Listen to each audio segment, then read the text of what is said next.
السلام علیکم رحمۃ اللہ۔ آج ہم بات کریں گے رمضان المبارک کی یہ جو پہلی راتیں چل رہی ہیں، ان میں کوئی خاص عمل، خاص کام ہم کون سے کر سکتے ہیں۔ میرے بھائیوں، میری بہنوں، ایک بات یاد رکھیے، یہ رمضان المبارک کے یہ جو دن راتیں چل رہی ہیں یہ بڑی قیمتی ہیں، اور یہ پورا مہینہ بہت زیادہ قیمتی ہے۔ یہ محنت کرنے کا، مزدوری کرنے کا مہینہ ہے۔ رسول اللہ صلی اللہ علیہ وسلم جب یہ مہینہ شروع ہوتا، سیدہ عائشہ فرماتی رسول اللہ صلی اللہ علیہ وسلم کمر باندھ لیتے، یعنی اپنے آپ کو تیار کر لیتے۔ تو یہ کام جو ہم نے کرنے ہیں، ہم نے اپنے آپ کو تیار کر لینا ہے، ہم نے اپنے آپ کو اس مطابق چلانے کے لیے ریڈی کر لینا ہے کہ یہ رمضان آ رہا ہے اور یہ محنت کا مہینہ ہے، اور ہم نے محنت کرنی ہے، کوشش کرنی ہے، کاوش کرنی ہے اللہ کی رحمت سے، اللہ کی فضل سے، اور اپنے رب کو راضی کرنا ہے انشاءاللہ۔ تو یہ مہینہ اور یہ جو دن ہیں یہ بڑے کام کے ہیں۔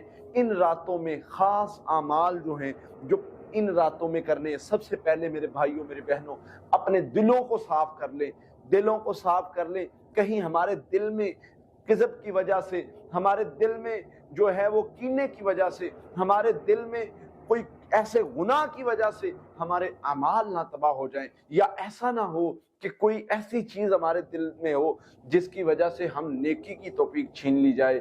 کہیں ایسا نہ ہو کہ کوئی ایسی چیز ہمارے دل میں ریاکاری ہو، ہمارے دل میں جو ہے وہ بغض ہو، کینہ ہو، جس کی وجہ سے ہمارے اعمال کو قبول نہ کیا جائے، یا ہم وہ اعمال کرنے کی ہمیں توفیق نہ دی جائے۔ تو سب سے پہلے اللہ سے آنسو بہا کے، معافی مانگ کے یہ مانگنا ہے، اللہ اس رمضان میں جو شروع ہو رہا ہے، یہ رمضان کی ابتدا ہے، پہلا عشرہ ہے، اللہ اس میں خیر کے کام کرنے کی توفیق بھی دے اور ان کو تو قبول بھی فرما لے۔ دوسرے نمبر پہ ایک چیز یاد رکھیں، ہمیشہ اللہ سے دعا کرو، اللہ ہمارے اعمال کو تباہ نہ کرنا، ہمارے اعمال کو ضائع نہ کرنا۔ بہت سارے لوگ ہوں گے، اللہ تعالیٰ قرآن پاک میں سورۃ الکہف میں بتاتے ہیں، آخری آیات میں، ان کے بہت سارے اعمال والے قیامت کے دن لوگ آئیں گے، بڑے بڑے اعمال ہوں گے، لیکن ان کا ہم وزن ہی نہیں کریں گے، بیکوز ان میں کچھ ایسی غلطیاں ہوں گی، ایسے بلنڈر ہوں گے جن کی وجہ سے ہم نیکیوں کا بھی وزن نہیں کریں گے، ضائع کر دیں گے۔ تو یہ چیزوں سے بچنا ہے، اپنے اندر اخلاص لانا ہے، توبۃ النصوحہ کرنی ہے۔ ابھی توبۃ النصوحہ کریں گے، پکی سچی توبہ کر کے اپنے رب سے عہد کر کے اس رمضان میں اتریں گے، تاکہ ہمارے باقی دنوں کے اعمال ضائع نہ ہوں، قبول ہو جائیں۔ پھر اسی طرح سے چند ایک چیزیں جو اعمال میں کرنی ہے۔ تراویح آپ نے پڑھنی ہے، تھوڑی پڑھ لیں، پڑھنی لازمی ہے۔ اس کی ریزن کیا ہے؟ ساری رات آپ تراویح 2-4 رکعت پڑھے، پہلی تو بات ہے جو پوری پڑھے گا اس جیسا بندہ نہیں ہوگا۔ کیوں نہیں ہوگا؟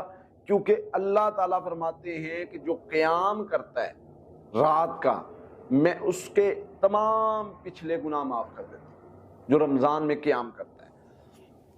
تو کوشش کریں، تراویح پڑھیں اور سو جائیں، یقین کریں آپ ایسے اعمال کو حاصل کر لیں گے، ایسی چیزوں کو حاصل کر لیں گے کہ آپ کے گناہ بھی معاف، پریشانیاں دور، تکلیفیں دور۔ آپ سوئے ہوں گے، آپ کو قیام ساری رات کا ثواب مل جائے گا۔ اور پھر اسی طرح سے رسول اللہ صلی اللہ علیہ وسلم نے فرمایا کہ جو بندہ سحری کا وقت ہے، تسحروا، سحری کرو، یہ برکت کا وقت ہے، اس وقت آپ نے دعا لازمی کرنی، اس وقت 2 رکعتیں پڑھیں اور دعا کریں، کیونکہ تحیۃ الوضو پڑھ لیں، 2 رکعتیں پڑھیں، دعا کریں۔ اس دعا میں جو اللہ نے خیر رکھی ہے نا، آپ کو پتہ ہی نہیں ہے۔ تو یہ شروع میں ہم نے اپنی روٹین بنانی، قرآن پاک سے جڑنا ہے، ان چیزوں کو اپنے معمول شروع میں بنا لیں ابتدا کی راتوں سے، تاکہ ہمارے وہ جو ایسے گناہ جو ہمارے اندر ہیں، جن کی وجہ سے ہماری نیکیاں تباہ ہو سکتی ہیں، ان کو چھوڑ کے ہم نے نیکیاں کرنی ہے، تاکہ ہماری نیکیاں بھی قبول ہو جائیں اور ہمارے گناہ بھی معاف۔